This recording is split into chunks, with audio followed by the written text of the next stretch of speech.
Hello, good morning. It is Wednesday already. This day of the week seems to just fly by so quickly. But I'm happy that you're joining me here today. Today, we're going to talk about 5 ways that you, as a construction or service-based business owner, can expand your financial future. If you're listening to this training on a replay, then please go ahead and comment replay in the comments below. Or if you're listening to this live, then let me know where you're from and what kind of business you are operating.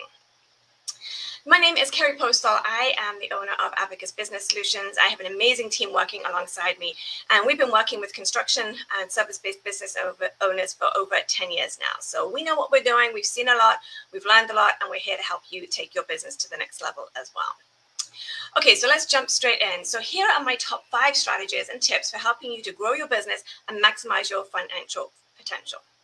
So first tip is diversify your revenue streams.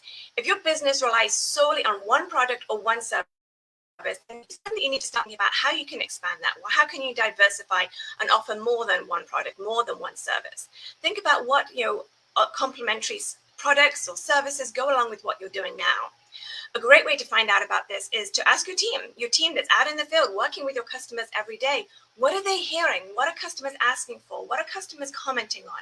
That would be a really great way to find out exactly what your customers are looking for, and then start looking into that aspect to be able to add that to your line of services or your line of products. So not only will this help to increase your profits, but it's also going to help your business to look more attractive to a broader range of customers as well. Tip number 2, focus on customer retention. So acquiring new customers is not cheap. We all know that. And so it's really important that you keep your focus on making sure your existing customers are happy. Now, maybe you have a service or product that it's a one-stop, like, hey, once they bought the service, once they bought the product, that's it. They're not going to need to buy it again. Then start thinking about how you can get referrals from those customers. If those customers are happy and over the moon with the product or the service you provided, then that's a great opportunity to ask them, hey, who do you know that you think could benefit from using our product or from using our service? And then maybe start offering some kind of referral program as well, and to encourage people to get your name out there. If they're happy with their service, they're going to love talking about you. Tip 3, explore new markets. So if your business has been successful in your local market, then maybe consider expanding into a new geographic area or target a different demographic. Do the research, see where, is there a demand for your product or service, and develop a plan then for reaching out to those customers. It might involve investing in marketing, hiring additional staff, or even opening a new location. But if you're seeing that there is a need for that, then start looking into it, because if there is a need for someone else for what you're doing and you don't do that, somebody else will. So always be keeping eyes out open as to how you can get into new markets. Tip 4 is invest in technology. So technology, we know, is an essential part of all our business, of all sizes. There's no escaping technology these days.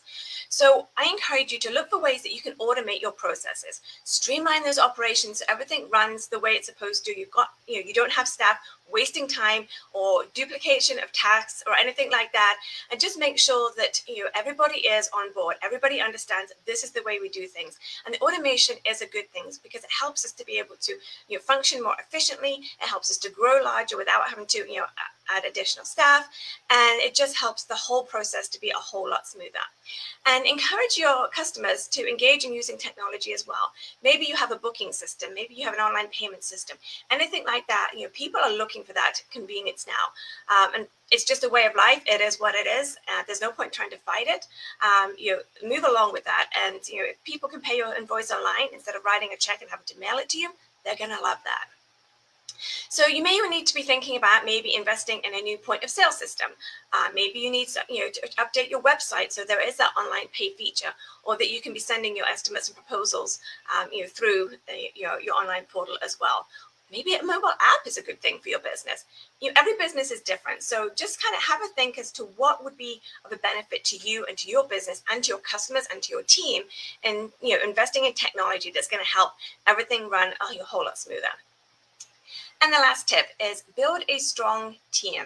So that is what I have really been doing in the last couple of years. Just an amazing team that I have. Actually, 2 of my team members today celebrate their 1 year being with us.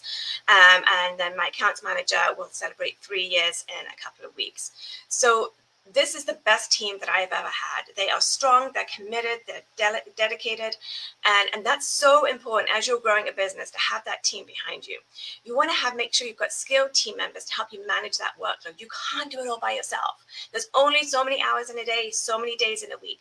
So don't push yourself to the limit then when you're exhausted and overworked and just plain out burnout. You don't want to experience burnout. You want to make sure you have that team. So make sure you're investing in hiring. Make sure you're training your staff. You want to make sure you're retaining that top talent, and then create that positive work environment where everybody wants to come to work, that they feel part of everything that's going on. You're collaborating on different projects. People are just excited and feel that they've got that ownership within the business because you listen to them as a business owner. Create that culture where everybody can't wait to come to work in the morning, that they love being with each other and building this amazing business together and with you. So your team is the backbone of your business, whether you like it or not. And it's really important that you prioritize their needs and their well-being, and that they feel how important they are to you. If you go around with the attitude of, yeah, they're just here to help me, I'm the main, success in the business, then that's not going to create a great environment. So make sure that people, know how much you value them, invest in them, make them feel appreciated, and, how much they are, a part of taking this business to the next level. So what was the one thing that stood out for you out of those 5 strategies? By implementing, even just one of these strategies, you can help your construction or service-based business on the path towards long-term financial success. So if you did not get a chance to write these down, then go ahead and listen to the training again and just jot down these 5 points and see how you can start making a difference in your business. What do you need to start doing? If you put aside that fear of risk, okay, what could go wrong? What do you envision for your future? Where do you want your business to go? In 1 year, 3 years, 5 years time, where do you see your business going? And how are you going to get there? What is one area in your life where you can think bigger, where you can be like, you know what? I'm going to, take a leap of faith. I'm going to look into this. I'm going to see if this is an opportunity, and then I'm going to go for it. And what is an area of your life that you could think expansively about? Where do you feel like you've got a limiting belief that you need to just deal with and expand, and just realize that the only limitation of you and your business is in your mind? So what do you need to do about this? What's your next steps here? It's important to remember that growth takes time. It's not going to happen overnight. I can promise you that. And there's going to be challenges along the way. Like I say to a lot of my clients, if being in business was easy, everyone would be doing it. Everybody isn't doing it because it's hard. Not everybody is built to own a business, open it, get it started and run it and grow it to the next level. So be patient with yourself. Stay focused on your goals. Remind yourself of what your goals are, and be open to feedback and new ideas, whether it's from trainings like this, from other people that you're working with, and then from your team as well.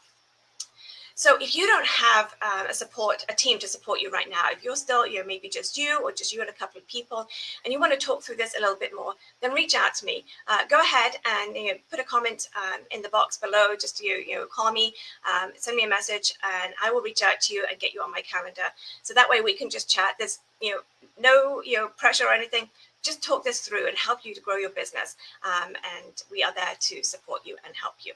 And also, don't forget, if you have a business friend, or a friend, who is a business owner, or somebody that is, looking to grow their business and is needing that support, whether it's in this particular area or in the accounting or profit first side, then go ahead and tag them in this video as well, so that they can also benefit. So I'm going to wish you a great Wednesday. Have an awesome rest of the week. Remember to make something happen this week. Don't just waste the next 3 days.